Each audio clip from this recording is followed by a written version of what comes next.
আয়োজন কৰা এবং আন্দোলন এই আন্দোলন অংশগ্ৰহণ কৰে সকলে সহযোগিতা কৰাৰ জন্য ধন্যবাদ প্ৰকাশ কৰছি।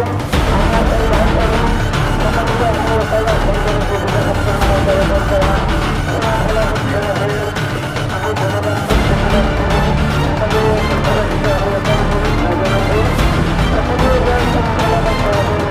এই ছাত্ৰ সন্থাৰ আহ্বান মৰ্মে এই যে অসমীয়া জাতি বিৰোধী এখন আইন অসম চৰকাৰ ভাৰত চৰকাৰে জাপি দিব বিচাৰে অসম আৰু উত্তৰ পূৰ্বাঞ্চলত, এই কা আমি কেতিয়াও মনা নাই আৰু নামানো। অসমৰ মানুহে অসম আৰু উত্তৰ পূৰ্বাঞ্চলত কা প্ৰযোজ্য কৰিবলৈ দিয়া নহ'ব।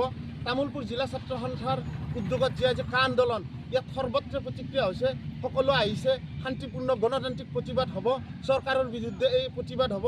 আৰু এইখন চৰকাৰক, এই মুখ্যমন্ত্ৰীক আমি ধিক্কাৰ দিছোঁ। ভয়টোৰ মুখ্যমন্ত্ৰী গণতান্ত্ৰিক আন্দোলনক তেখেতসকলে ভয় কৰে। তেখেতসকল খিলঞ্জীয়া ল'ৰা ছোৱালীৰ, খিলঞ্জীয়া ভূমিপুত্ৰৰ মন্ত্ৰী MLA হৈ আজি তেখেতসকলে অসমীয়াৰ বৰ ঘৰত বাংলাদেশী বিদেশী সোমাব।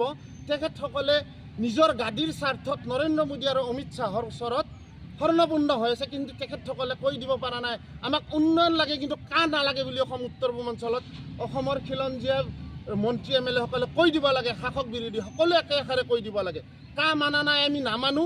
আৰু এই প্ৰতিবাদ তীব্ৰতৰ হ'ব, শান্তিপূৰ্ণ গণতান্ত্ৰিক হ'ব। অনাগত দিনত আৰু প্ৰতিবাদ কৰি যাম এই ছাত্ৰ সন্থাত।